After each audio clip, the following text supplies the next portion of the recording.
சாரேகாமா கார்வா. இந்த பரிசுக்குள்ள இருக்கு 5000 அழகான பாடல்கள் மற்றும் பல நினைவுகள்.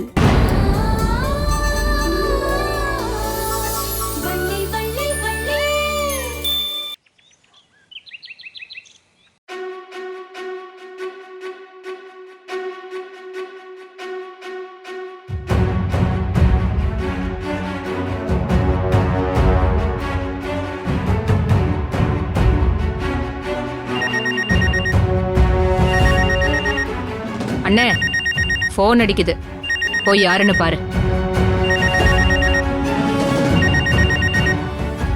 அவனாதான் இருப்பான். நாம 5ஆவது தடவை போன் எடுக்கல, அவன் தான்.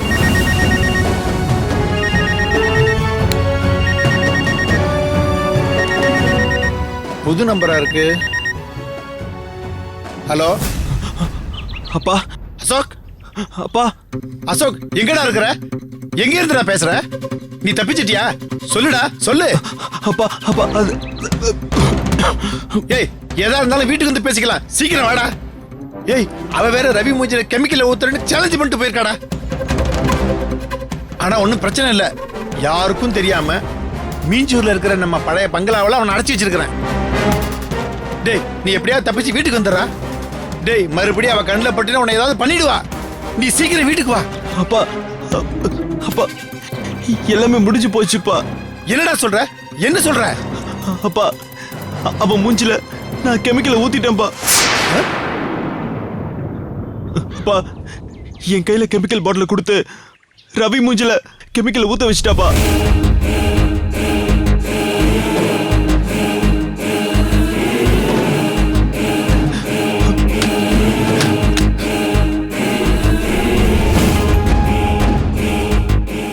அண்ணா, என்னண்ணே ஆச்சு?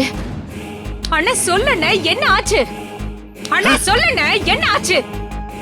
தெய்வம், ரவிக்கு ரவிக்கு ரவிக்கு ரவிக்கு ரவி மூஞ்சில கெமிக்கலை ஊத்திட்டாங்க. கெமிக்கல் ஊத்திட்டாங்களா? ஐயோ ரவி, என்ன பண்றது தெரியலையே. அண்ணே, ரவி எனக்கு இன்னொரு புள்ள மாதிரி. ஐயோ ரவி. அண்ணே, என்னண்ணே இப்படி ஆகி போச்சு? ஐயோ, எனக்கு இப்ப ரவிய பார்க்கணும்னு.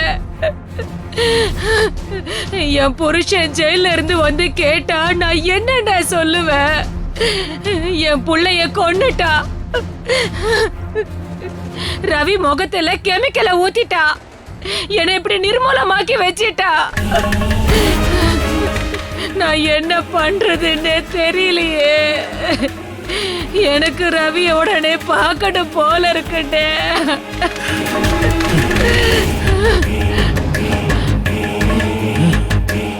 ஏய் சேனா, உன்னை விட மாட்டேன்டி.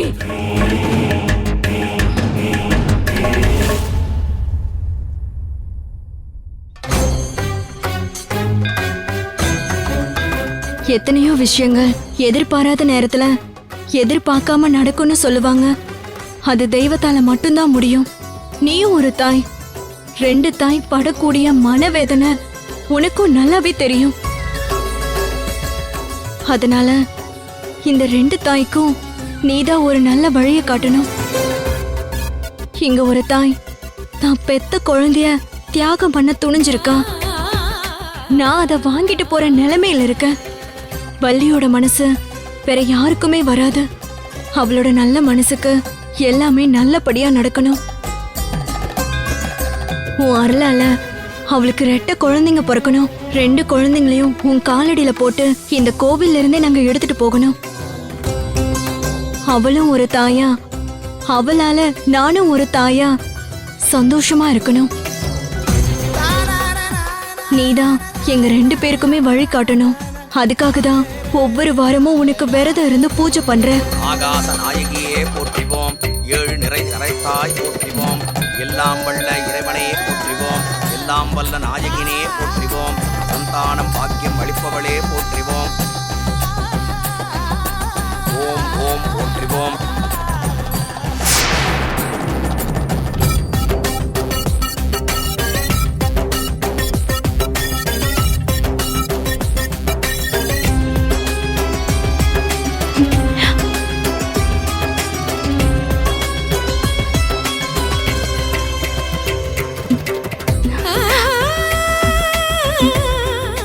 இருக்கீங்களா? நடந்த எல்லாமே எனக்கு லேட்டா தான் தெரியும். ஆபரேஷன், டிரான்ஸ்பிளான்டேஷன் எனக்கு எதுவுமே ஐடியா இல்லை. ஒருவேளை முன்னாடியே தெரிஞ்சிருந்தா நான் இதுக்கெல்லாம் ஒத்துக்கிட்டு இருப்பேனான்னு கூட தெரியல.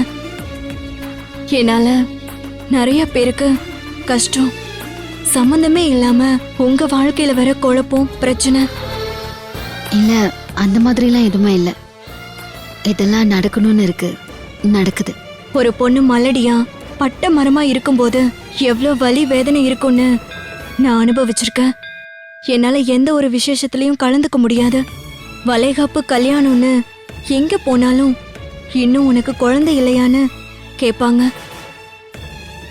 ஏதோ வேற மாதிரி பாப்பாங்க. சடங்கு செய்யும் போது ஒதுக்கி வைப்பாங்க. அந்த வேதனையோட உச்சக்கட்டம் தான் என் அத்தை இனிமே எனக்கு குழந்தைய பிறக்காதுன்னு தெரிஞ்சு அவருக்கு இன்னொரு கல்யாணம் பண்ணி வைக்க ஏற்பாடு பண்ணாங்க.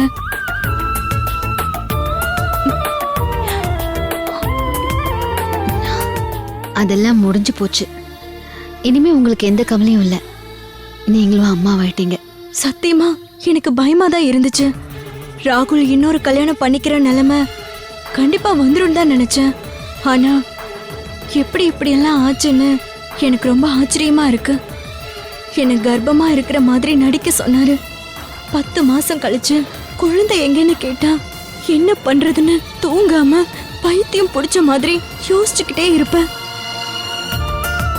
ஆனா உங்களுக்கு ரொம்ப பெரிய மனசு, யாருமே பண்ண யோசிக்கிற பெரிய தியாகத்தை பண்ணிருக்கீங்க. அதுவும் உங்க மாமனாருக்காக ஒரு மருமகளா இல்ல ஒரு மகளா இருந்து செஞ்சிருக்கீங்க. பிறந்த குழந்தைய தூக்கி கொடுக்க யாரு சம்மதிப்பாங்க? உங்க மனசு எவ்வளவு துடிச்சிருக்குன்னு எனக்கு தெரியும். நான் சொல்றேன் பாருங்க, கண்டிப்பா இந்த முப்பாத்தம்மன் ரெட்டை குழந்தையா கொடுப்பா.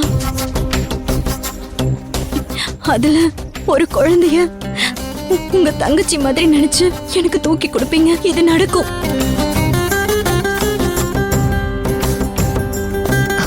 உங்களுக்கு இந்த மாதிரி ஒரு நல்ல ஹஸ்பண்ட் கிடைக்கவே மாட்டாரு.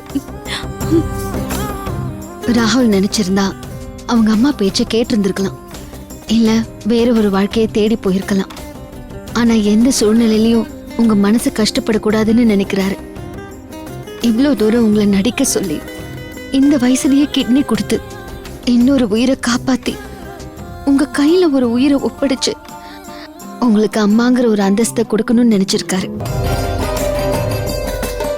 அன்னைக்கு ராகுல் கிட்னி கொடுக்க சமைச்சது, அக்ரிமெண்ட் போட்டது, குழந்தைய கேட்டது, இது எல்லாமே எதனால தெரியுமா? எல்லாத்துக்கும் அடிப்படை காதல் தான்.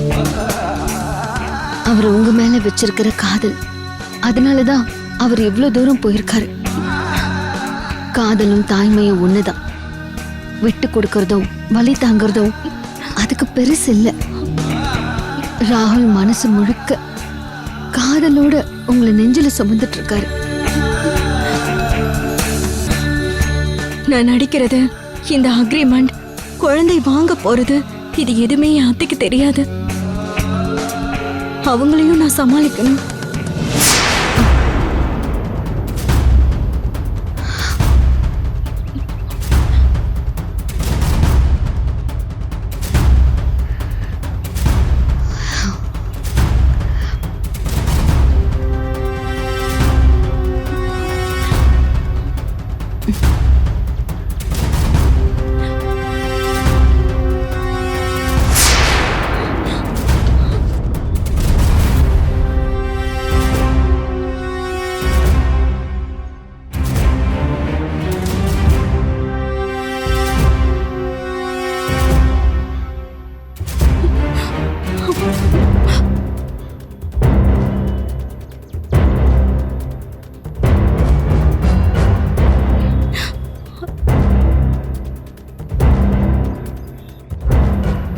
அத்தை, அத்தை, அது வந்து போதும். நீங்க 2 பேரும் என்ன பேசிக்கிட்டு இருந்தீங்கன்னு எனக்கு நல்லாவே தெரியும்.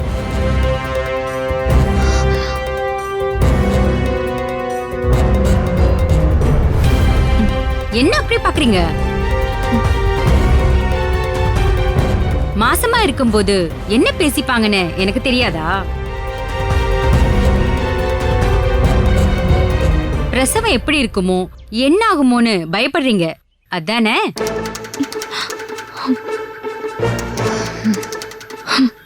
நல்ல வேலை நாங்க பேசுனது எதையுமே கேட்கல. அதெல்லாம் ஒண்ணும் இல்ல, நாங்க சும்மா தான் பேசிட்டு இருந்தோம்.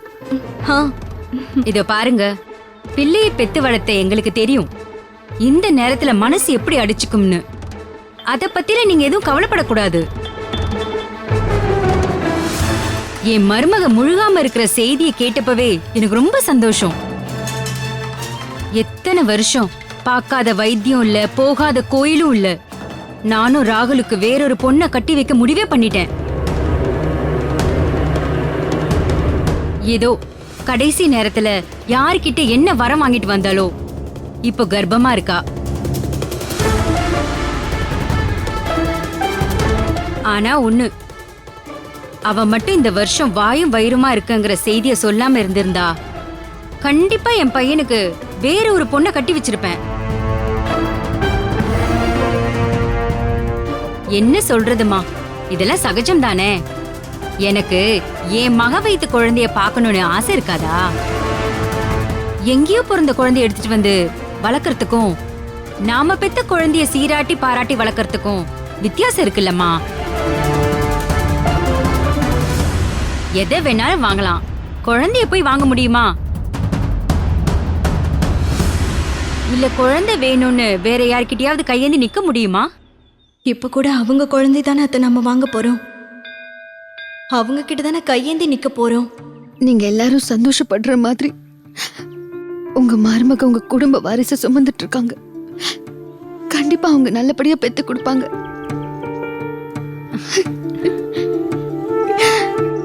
என்னம்மா நீ எதுக்கு அழற இப்போ? இல்லைங்க, உங்க மருமக மாதிரி தானே நானும். எனக்கும் ரொம்ப வருஷம் கழிச்சு இப்பதான் கர்ப்பம் தரிச்சிருக்கு. அத நினைச்சப்போ எனக்கும் கொஞ்சம் கஷ்டமாயிடுச்சு. சரி சரி, எதுக்கு இப்படி மாசமா இருக்கும்போது கண்டதை நினைச்சுக்கிட்டு? ரெண்டு பேரும் சந்தோஷமா இருங்க. ரம்யா, லேட் ஆகுது, நம்ம கிளம்பலாமா? கிளம்பலாம் அத்தை. அம்மாடி வள்ளி, நீயும் உன் உடம்ப நல்லா பாத்துக்கோமா, நல்லா சாப்பிடு. ஒரு நாள் உன் புருஷனை கூட்டிக்கிட்டு நம்ம வீட்டுக்கு வந்துட்டு போமா, சரியா? ரம்யா, போலாம். வரேன்.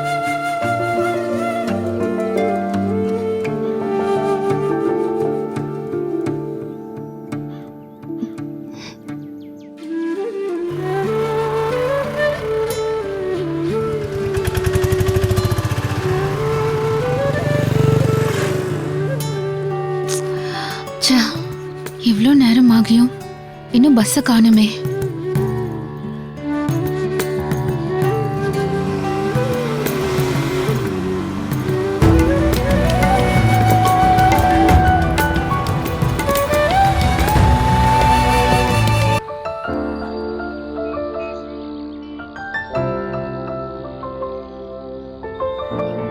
அர்ச்சனா, என்னாச்சு இங்க நின்னுகிட்டு இருக்க? ஆபீஸ்ல இருந்து சீக்கிரம் போனோம். அம்மாவுக்கு டாக்டர் கிட்ட அப்பாயின்மெண்ட் இருக்குன்னு சொன்னேன். இப்போ இங்க வந்து நின்னுகிட்டு இருக்க? இல்ல சார், பஸ்ஸுக்காக வெயிட் பண்ணிட்டு இருக்கேன். யூசுவலா இந்த டைமுக்கு ஒரு பஸ் வரும் சார். அந்த பஸ் இன்னும் வரல. ஒருவேளை போயிடுச்சா இல்லையான்னு தெரியல. ரொம்ப நேரமா இங்க வெயிட் பண்ணிட்டு இருக்கேன் சார். ஷேர் ஆட்டோ கூட வரும், பட் இன்னைக்குன்னு பார்த்து எதுவுமே வரல சார். என்ன ஷேர் ஆட்டோ பஸ்ன்னு பேசிக்கிட்டு இருக்க? அம்மாவை ஹாஸ்பிடல் கூட்டிட்டு போகணும்னு சொன்ன, கால் டாக்ஸில போக வேண்டியதானே? இல்ல சார், இங்க இருந்து கால் டாக்ஸில போகணும்னா 300-400 ரூபாய் செலவாகும்.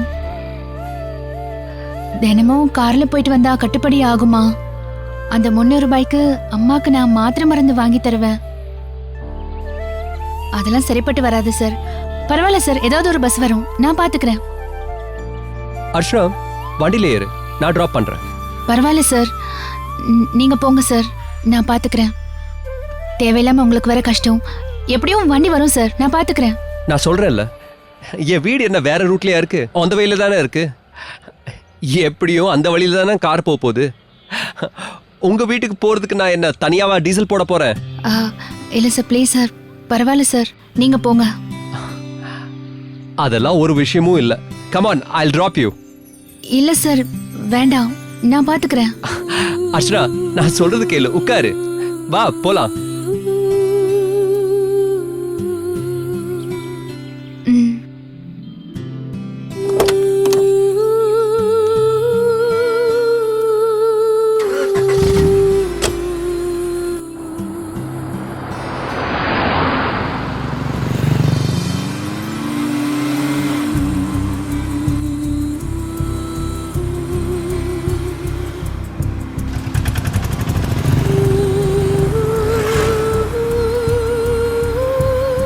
கடவுளே, என்ன இது புது பிரச்சனை?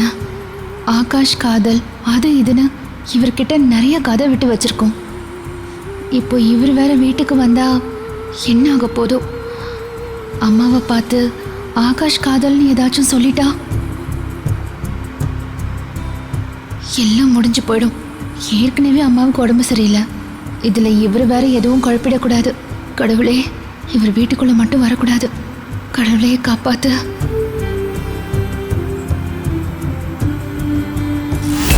அர்ச்சனா, ஆ என்ன யோசனை பண்ணிக்கிட்டு இருக்க? ஒன்றும் இல்லையே, பஸ்ஸு போயிருக்குமான்னு யோசிச்சுட்டு இருந்தேன். அதான் கார்ல ஏறி வரல. அதில் சார், பஸ்ஸு கிடைக்காத பதட்டத்தில் இருந்தேனா, அதான். சரி, அம்மாவுக்கு ஹாஸ்பிட்டல்ல எத்தனை மணிக்கு அப்பாயின்மெண்ட்? 8 o'clock sir. ஆனால் அதுக்கு முன்னாடி போய் அவங்களுக்கு சாப்பாடெல்லாம் கொடுத்து அவங்கள ரெடி பண்ணணும் சார். அதனால தான் ஆஃபீஸில் பெர்மிஷன் போட்டு சீக்கிரமாகவே கிளம்புனேன். அர்ச்சனா, நீ அப்பவே சொல்லியிருக்கலாம்ல, ஆஃபீஸ்ல இருந்து ஒன்னாவே கிளம்பிருக்கலாம். இதெல்லாம் சின்ன சின்ன விஷயம் தானே அர்ச்சனா?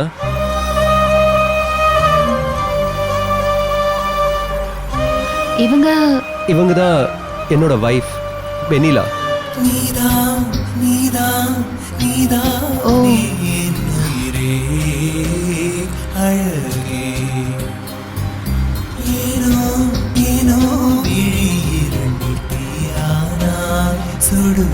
இன்னைக்கு என்ன நடக்க போகுதுன்னு தெரியலையே.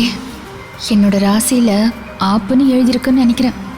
வீட்டுக்கு வந்து அம்மா கிட்ட ஏதாச்சும் உளறி எல்லாமே சொதப்பல் ஆயிட்டா அப்புறம் அவ்வளோதான். அந்த சிவசங்கர் என்னை சும்மா விட மாட்டான். அவன் பேச்சை கேட்டு ஏகப்பட்ட தப்பு பண்ணி வச்சிருக்கேன், ஏகப்பட்ட பொய் சொல்லி வச்சிருக்கேன். கடவுளே, எப்படியாச்சும் இந்த பிரச்சனையிலிருந்து என்னை காப்பாத்து. நான் உன்னைதான் நம்பி இருக்கேன்.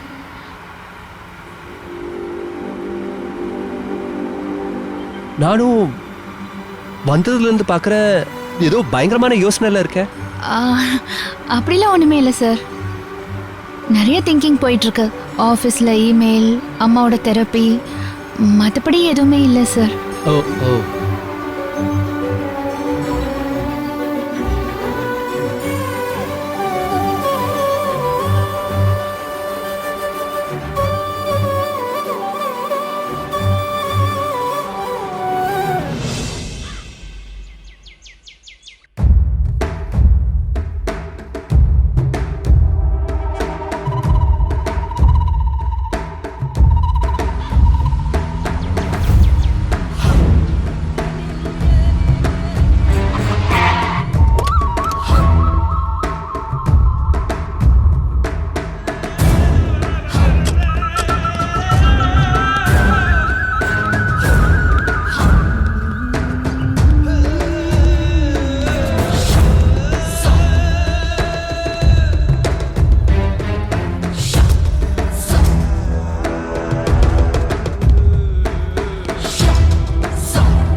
வாயா போலீஸ்.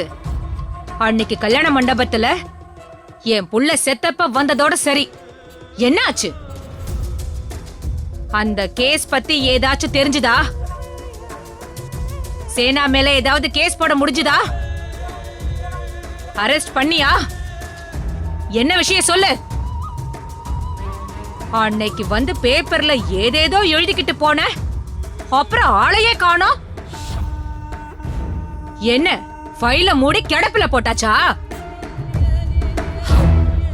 அடுக்கடுக்கா பண்ணிக்கிட்டு போய்கிட்டே இருக்கா. யாராலையும் ஒண்ணுமே பண்ண முடியல. கேட்டா விசாரிக்கிறோம்னு விளக்கம் மட்டும் கொடுங்க. ஆனா ஒண்ணும் நடந்த பாடில்ல. அன்னைக்கு புள்ளைய பறி கொடுத்த சோகத்துல இருந்ததுனாலதான் நான் பேசாம விட்டேன். இல்லன்னா அன்னைக்கே அவளை கொன்னுட்டு உன் கூட நான் ஜெயிலுக்கு வந்திருப்பேன்.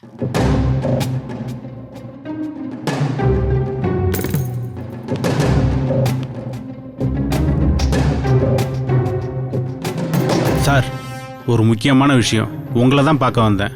என்ன விஷயம்? அசோக் சார். அசோகா? எதுக்கு? இல்லை சார், அவர் தான் நான் மீட் பண்ணணும். இவன் எதுக்கு அசோக்கை மீட் பண்ணணும்னு சொல்றான்? ரொம்ப தப்பா இருக்க. அசோக் பா, அசோக் தோறப்பா.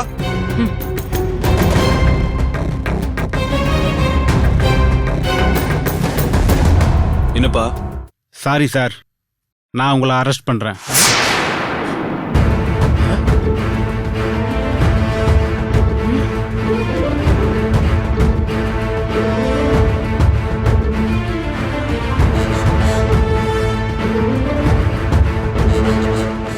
யோ, என்னையா என்ன பேசிக்கிட்டு இருக்க?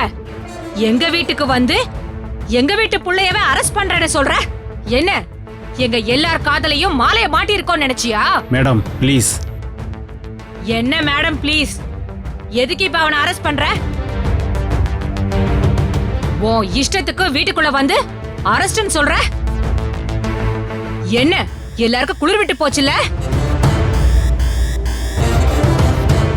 கைய கட்டி வாய பொத்தி மண்டையில பிளாஸ்டர் ஒட்டிக்கிட்டு மதுரையில நின்ன நீ எல்லாம் தைரியமா என் வீட்டுக்குள்ள வந்து அரெஸ்ட் பண்ற அளவுக்கு பண்ணிட்டால அந்த சேனா.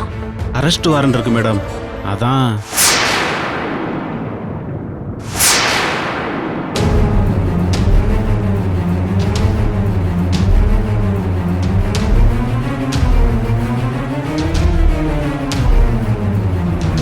ஹாய் ஃப்ரெண்ட்ஸ், இந்த வீடியோ உங்களுக்கு பிடிச்சிருந்தா லைக் பண்ணுங்க, கமெண்ட் பண்ணுங்க, ஷேர் பண்ணுங்க அண்ட் கண்டிப்பா சப்ஸ்கிரைப் பண்ணுங்க.